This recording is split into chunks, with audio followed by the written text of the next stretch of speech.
Ça fait plusieurs nuits que Gilles est agité. Il serait peut-être temps de changer son vieux matelas. Comme ça, il ferait moins de cauchemars. Ah, j'ai rêvé que mon auto partait pas!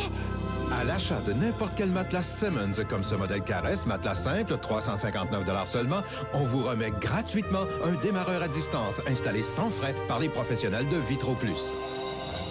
Ah, enfin une bonne nuit! Oh, encore un petit. La salle J. Antonio Thompson présente Claudine Mercier en rappel, gagnante de 3 Oliviers, dont le spectacle le plus populaire.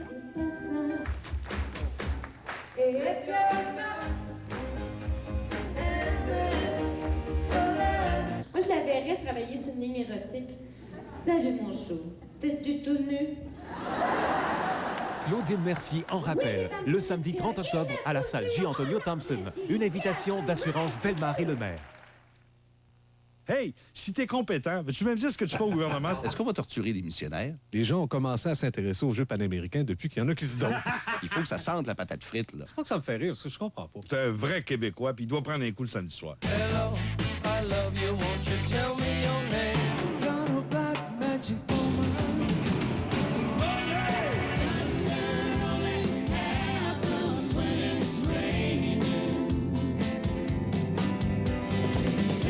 Mes galeries ont bien grandi, encore plus aujourd'hui, j'en suis toujours ravie. En toute simplicité, une belle diversité, c'est pas compliqué, il faut s'y arrêter. Gardons le cap sur les galeries, un choix pratique et authentique, immagasiné, c'est toujours bien pensé, les galeries du Cap. Vous regardez CKTM, la télévision de vos vendredis.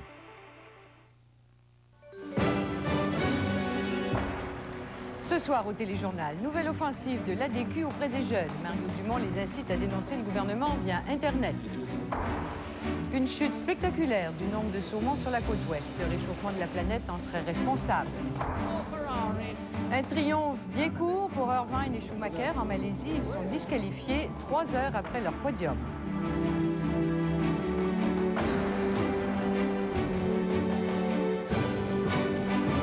Le Téléjournal avec Michel Viroli. Bonsoir. L'Action démocratique de Mario Dumont a décidé de faire des technologies de l'information son nouveau cheval de bataille. Un secteur où le Québec accuse un sérieux retard. Et comme premier geste, l'ADQ invite les jeunes à dénoncer les politiques gouvernementales via Internet, bien sûr. Gilles Morin a assisté au Conseil général du parti. Bien qu'elle ait récolté l'appui de 12 % des électeurs il y a un an, l'ADQ de Mario Dumont ne dépasse pas le cap des 10 000 membres, dont le tiers ont moins de 25 ans. Pour augmenter ce nombre d'adhérents, le parti lance une campagne auprès des jeunes. Qui adhèrent, qui viennent aux activités, qui prennent des cartes de membres, c'est toujours ça l'objectif. Mais cette campagne-là n'est pas associée à un objectif de membership. Cette campagne-là est associée à un objectif de faire pression sur le gouvernement. Faut que tu choisisses ton message.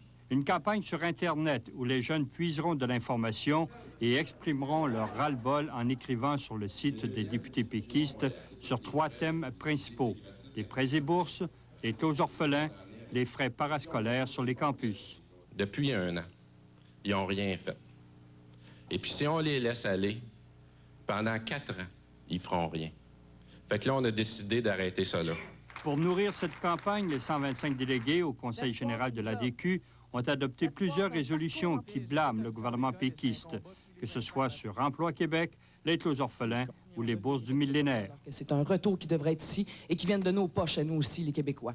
Mario Dumont n'a pas gagné sur toute la ligne. Une résolution qu'il avait appuyée dans son comté visant à donner le pouvoir au MRC de dézoner un territoire agricole a été battue à plate couture à la suite de l'intervention de Jean Allaire. Je suis absolument contre le fait qu'on remette au MRC des décisions de cette importance-là. Mario Dumont veut défricher du terrain nouveau.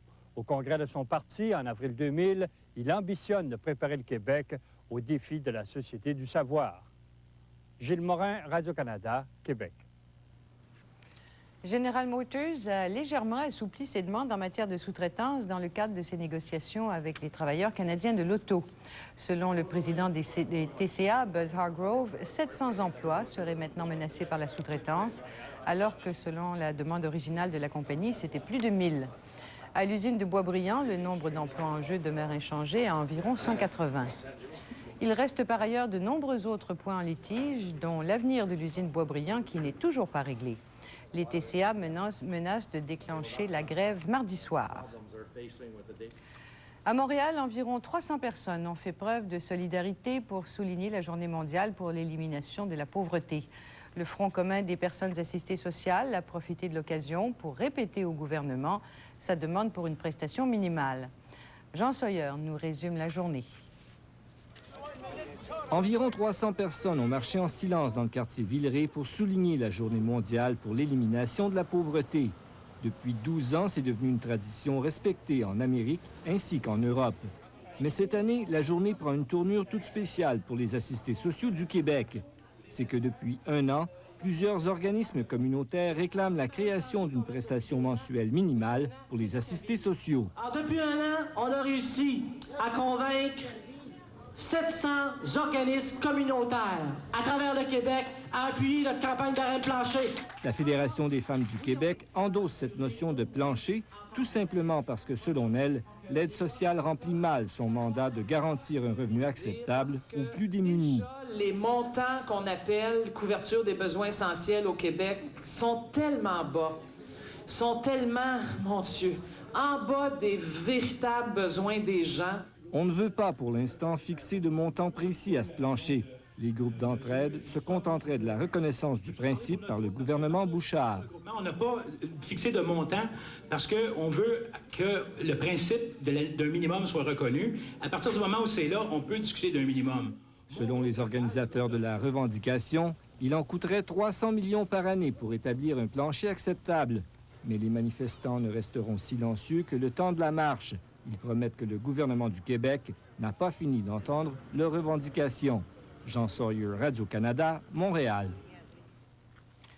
Le Mouvement pour le droit à l'éducation, un syndicat étudiant qui regroupe environ 20 000 personnes au Québec, menace de déclencher une grève générale illimitée dans les cégeps et universités de la province si le gouvernement n'investit pas davantage dans l'éducation.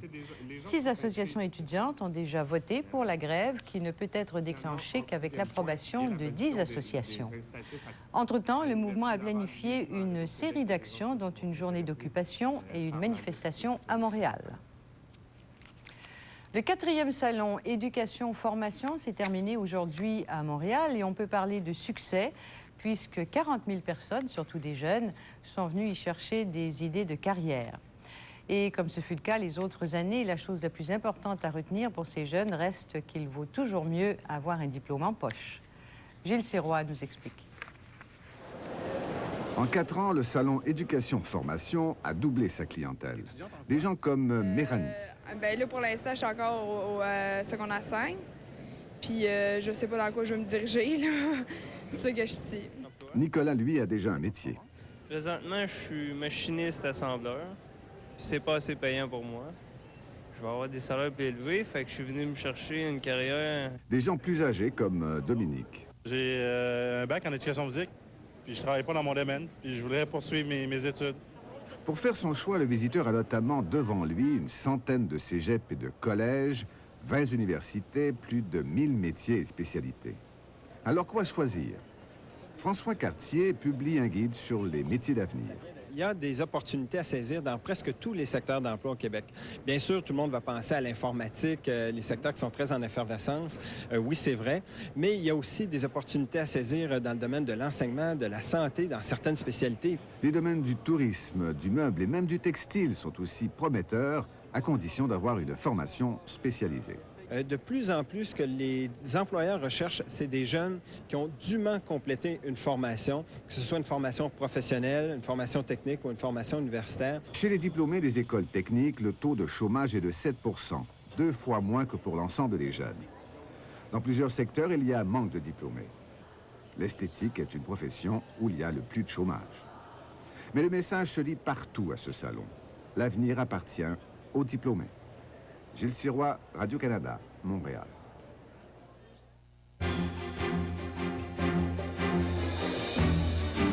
Ce soir, c'est la dernière entrevue que je donne là-dessus, parce que sérieusement, je ne vais pas mourir pour ça, là. Au Pakistan, le nouvel homme fort, le général Pervez Musharraf, en a surpris plusieurs en annonçant que la présence des soldats pakistanais à la frontière indienne allait être réduite. 5 jours après son coup d'État, le général Musharraf livrait son premier discours à la nation. Le compte-rendu de la télévision suisse. 20h30 au Pakistan, la télévision nationale diffuse un discours enregistré du nouveau chef d'État. 5 jours après son putsch, le général Musharraf se montre conciliant et se pose en ardent défenseur de la démocratie. Nos forces armées n'ont pas l'intention de rester au pouvoir plus longtemps qu'il n'est absolument nécessaire pour ouvrir la voie à une véritable démocratie au Pakistan.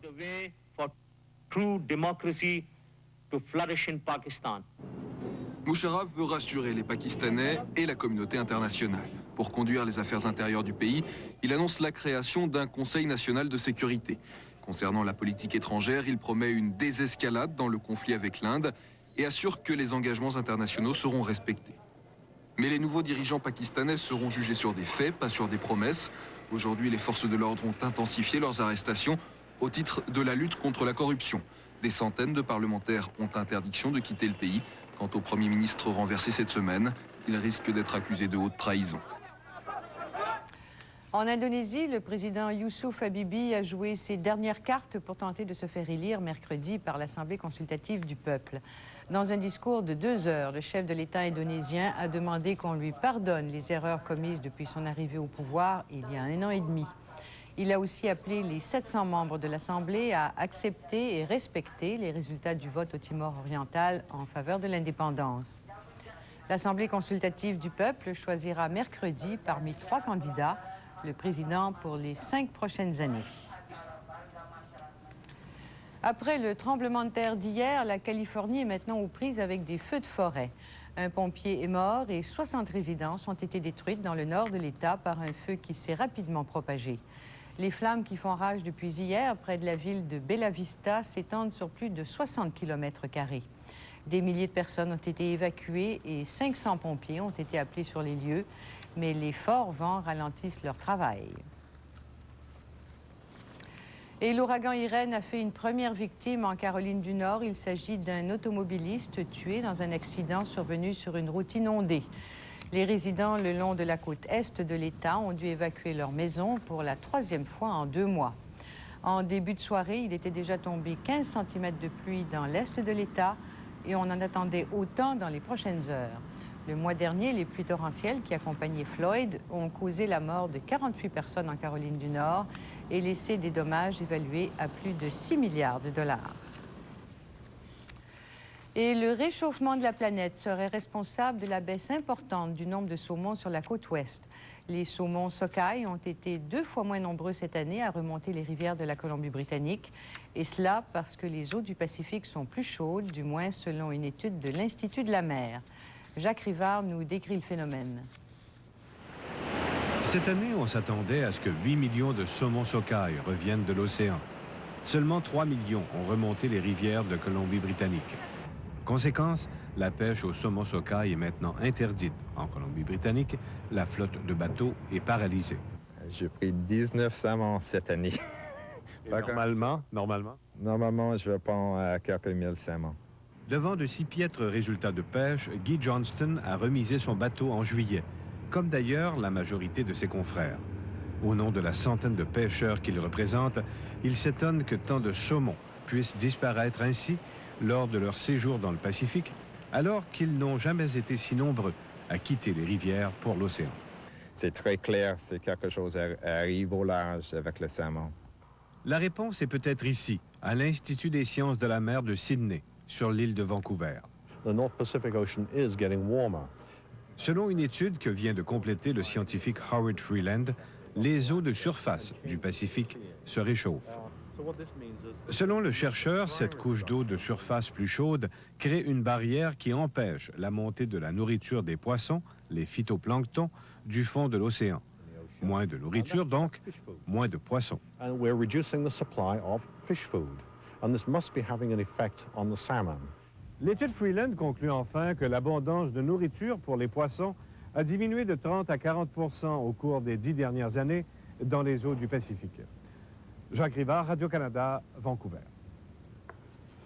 Et nous allons au bureau de la météo voir ce que Marie-Claude Savard nous réserve pour le début de la semaine. Eh bien, écoutez, ça s'améliore un petit peu, en tout cas pour Montréal et les Laurentides. Ce sera gris, nuageux pour la plupart des régions du Québec demain, mais chez nous, on verra le soleil percer demain. Ce qu'il faut savoir, c'est que ce sera beaucoup plus froid au Québec demain. On tombe sous les normales de saison. Dans l'est du Québec et dans les Maritimes, on sentira les effets de Irène, donc il y a des avertissements météo là-bas. C'est ce qu'on va regarder en détail un petit peu plus tard. D'accord, Marie-Claude, à plus tard. À plus tard. Après la pause, la rentrée parlementaire mardi à Québec, du pain sur la planche pour Lucien Bouchard. Et plus tard à l'émission, la chicane sur le circuit au Grand Prix de Malaisie.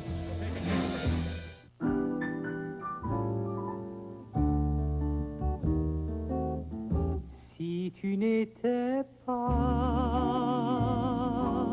ce que j'ai de plus précieux, n'était pas la prunelle de mes yeux, alors dis-moi pourquoi je serais si amoureux, pourquoi j'aurais la tête dans les nuages et le cœur joyeux. Si tu n'étais pas là, je ne serais pas aussi heureux.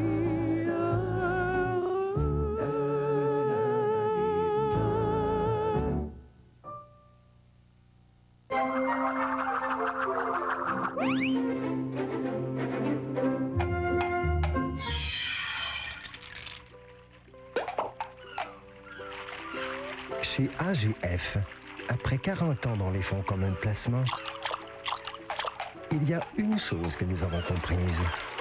Tout le monde finit par prendre sa retraite. AGF, que faites-vous après le travail? N'est-ce pas un somptueux carrosse? Pour notre plaisir, la transmission tétronique. Et pour votre santé, comtesse, le filtre à pollen. Le filtre? Et des sièges en cuir aussi doux que la peau de votre cou. Hey, Bernard! Quand on est fou de la vie, Passat, la grande Volkswagen.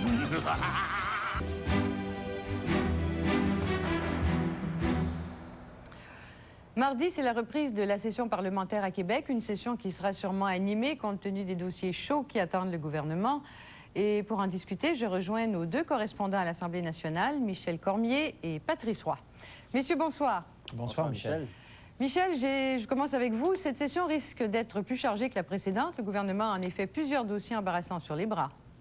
Plusieurs dossiers qui embarrassent le gouvernement, mais peu de projets de loi, Michel. Alors, on est devant un gouvernement qui a vraiment perdu le contrôle de l'agenda politique.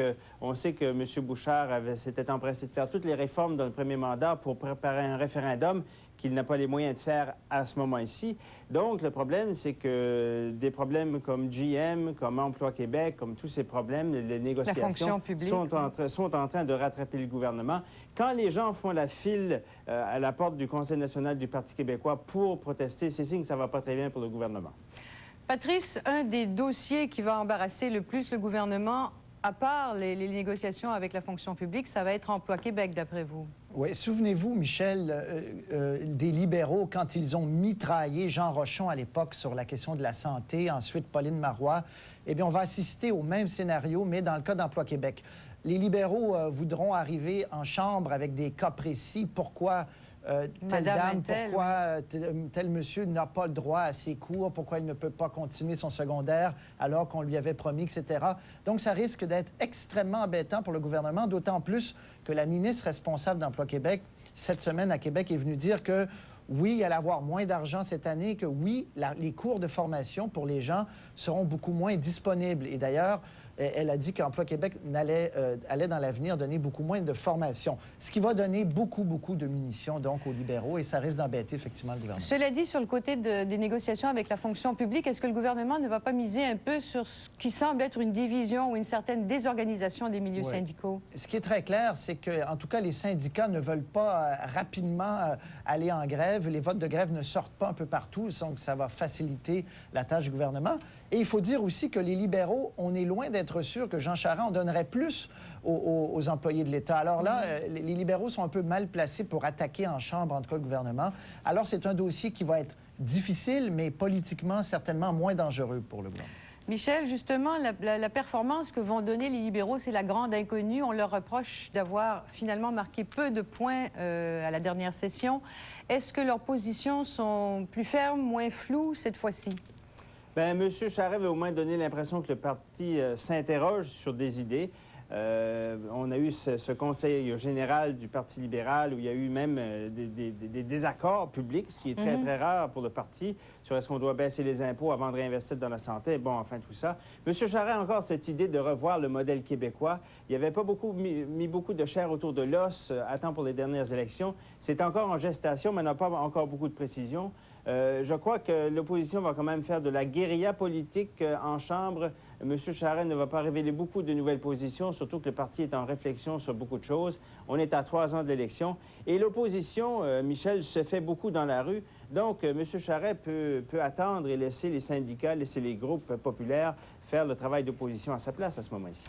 Patrice, il ne faut pas oublier non plus que l'ADQ a quand même un député et que l'ADQ a un grand avantage, comme elle n'est pas, entre guillemets, menacée de prendre le pouvoir prochainement. C'est un parti qui peut se permettre d'avoir des positions de gros bon sens, finalement. Oui, tout à fait. Sur les baisses d'impôts, notamment, Mario Dumont qui répète allez-y allègrement, baisser beaucoup plus rapidement les impôts que le gouvernement le prévoit. Mario Dumont qui va profiter d'une autre chose cette année, c'est que le gouvernement a annoncé un sommet de la jeunesse. Mario Dumont est peut-être celui qui parle le plus à l'Assemblée nationale des dossiers qui touchent les jeunes. On pense à la loi contre les clauses orphelins. Alors, il ne les lâchera pas sur ce dossier-là, d'autant plus qu'aujourd'hui même, Mario Dumont annonçait une vaste campagne sur Internet. Donc, encore une fois, il veut aller chercher les gens plus jeunes qui sont apparemment plus branchés sur ce réseau-là. Alors, des questions qui risquent d'être difficiles aussi donc pour Lucien Bouchard, qui avait dit en campagne électorale, Michel, que ça allait être le mandat des jeunes. Alors, Mario Dumont rappellera qu'il y a plusieurs dossiers concrets qui sont loin d'être réglés. Est-ce qu'il arrivera à le faire tout seul? Bien, on verra, mais c'est certain que Michel disait que pour les libéraux, des fois, sur certains sujets, c'est plus difficile d'attaquer. Mario Dumont, et vous l'avez dit, n'hésite pas, lui, à manquer de nuances et d'y aller carrément sur plusieurs dossiers. Et c'est des fois dans les médias plus efficace, même si sur le fond, ça peut être douteux. Ça sera notre travail de décortiquer le discours de la DQ à ce moment-là. Alors j'imagine que les chefs des 3 partis se préparent fébrilement à cette reprise parlementaire? Oui, bien, il y en a un en tout cas. Michel, parce que, écoutez, encore une fois, M. Charest, la dernière session, n'avait pas performé autant qu'on aurait voulu, là, même dans le parti. Il y avait beaucoup d'attentes vis-à-vis de M. Charest. Et il doit quand même donner l'impression, cette fois-ci, qu'il peut faire plus que simplement critiquer. Les libéraux s'étaient beaucoup targués d'avoir eu la tête d'une ministre, mais là, on est loin de tout ça. Et on va voir si M. Charest réussit à mieux performer. Surtout que M. Dumont réussit à tirer son épingle du jeu, même s'il n'y a pas beaucoup de questions en Chambre. Patrice, vous alliez dire? Oui, j'allais dire que Lucien Bouchard, lui, alors qu'il y a des dossiers économiques très difficiles, on pense à GM, là, les nouvelles sont très, très mauvaises. Alors, M. Bouchard, au lendemain de l'ouverture de la session, ira prendre un peu d'air en Californie. Il dirigera une mission économique de 3 ou 4 jours là-bas pour mousser un peu les entreprises québécoises de 3D en animation. Donc, un petit répit tout de suite après l'ouverture de la session. Eh bien, messieurs, merci beaucoup. Et à vous deux également, je souhaite une bonne session.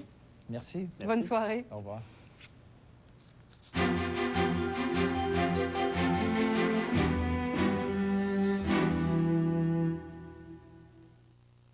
SSQ présente Projection de l'an 2000. Conrad a un rendez-vous galant avec sa dulcinée. Zut, le voilà qui trébuche. Qu'à cela ne tienne, il se dirige au pressing express le plus près et à son tour, il saute à l'eau. À l'avenir, adieu les complications. Sait-on jamais ce que nous réserve la vie? Avec SSQ, vous vivrez l'avenir en toute assurance pour vous offrir ce qu'il y a de mieux. SSQ, assurance et investissement. La Mercedes de classe M a été jugée le véhicule dont l'utilisation convenait le mieux dans tout type d'environnement. Et un environnement où l'on aimerait désespérément se trouver. De tous les utilitaires sport intermédiaires qui ont subi le test de collision de l'Insurance Institute for Highway Safety, aucun n'a obtenu de meilleure note que la classe M. Quand on tient une auberge, on veut que ça sente aussi propre que ça en a l'air. C'est ça qu'il faut. Jusque dans les douillettes. C'est là que Febreze intervient. Il enlève les odeurs des tissus. Faut que les gens qui viennent les mains pleines puissent relaxer grâce à nous. On utilise Febreze pratiquement partout où on nettoie. C'est sécuritaire sur la plupart des tissus. Peu importe qui vient nous voir, une fois sec, tout ce qui reste, c'est une odeur de propreté. Des gens nous demandent si on prend Febreze chez nous. C'est ici, chez nous. C'est le temps de vous procurer les obligations Sécuriplus du Québec. Un taux avantageux, garanti pour 18 mois. Et pour prévenir les coûts, elles sont encaissables aux 6 mois et garanties par le gouvernement. Jusqu'au 1er décembre, obtenez un boni de 1% la première année si vous les placez dans vos REER. Les obligations Sécuriplus du Québec. Une occasion de diversifier votre portefeuille en toute sécurité. Placement Québec. C'est dans notre intérêt, à tous. 1924, le père de la révolution soviétique, Lénine, meurt à 54 ans, foudroyé par une hémorragie cérébrale.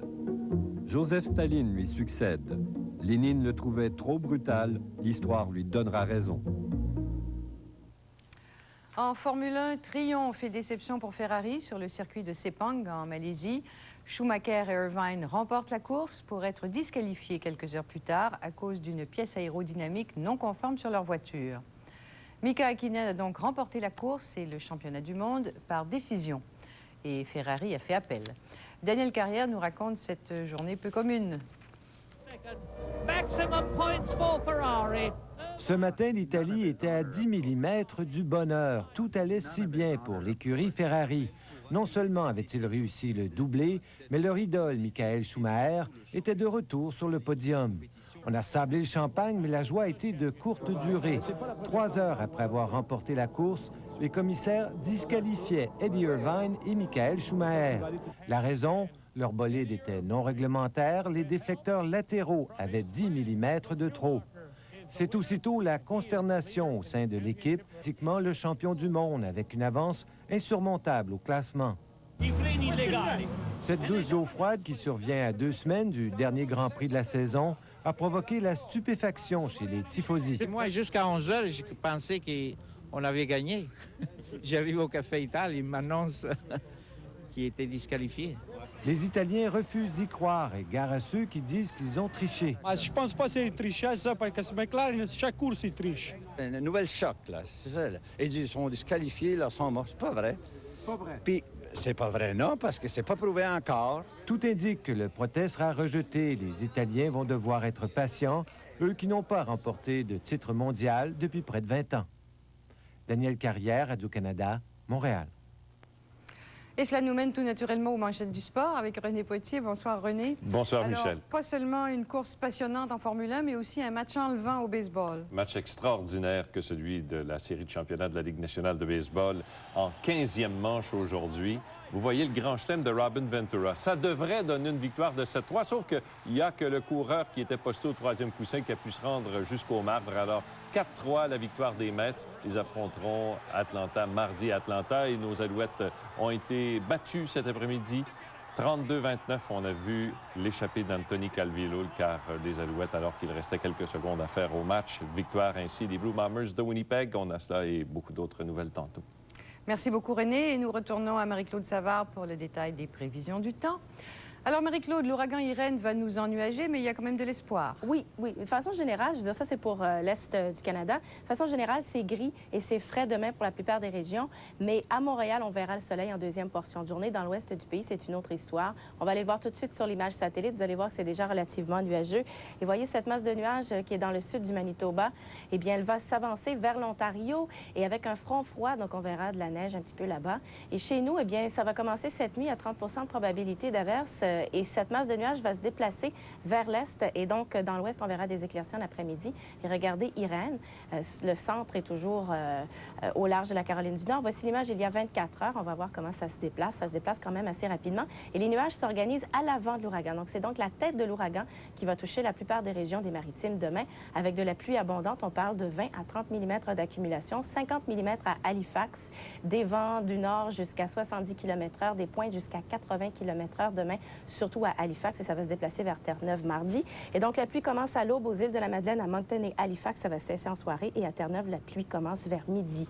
Et dans l'est du Québec, c'est un petit peu plus froid. Donc, on prévoit de la neige fondante, parfois mêlée de pluie. Et partout, ces ventaux du nord jusqu'à 40 km/h. Il y a quelques flocons demain matin au Saguenay-Lac-Saint-Jean, de la pluie à Québec et en Beauce qui pourrait se changer en neige fondante par la suite en soirée. Et c'est venteux dans tout le sud-ouest de la province. C'est frais aussi. Il pleut ce soir et cette nuit à Montréal et dans les Laurentides. Ça va se dégager demain. Et il y a de la pluie à Trois-Rivières et Sherbrooke. À l'inverse, ça se dégage dans le nord-ouest québécois. Il y a encore des précipitations ce soir, mais demain, c'est généralement ensoleillé. C'est très froid aussi en Ontario, jusqu'à 8 degrés sous la normale de saison à Sudbury. Il y a de la neige là-bas. C'est venteux du nord aussi dans les prairies, donc c'est froid. Possibilité de neige à Regina, un petit peu de pluie à Winnipeg. C'est une très belle journée demain à Iqaluit, mais à Coudjouac, c'est venteux du secteur nord jusqu'à 40 km/h. Mais on verra des éclaircies en après-midi. Je vous souhaite bonne semaine. Merci, Marie-Claude. Voilà pour cette édition du Téléjournal. Stéphane Bureau sera de retour demain. Au nom de toute l'équipe, bonne fin de soirée et bonne semaine.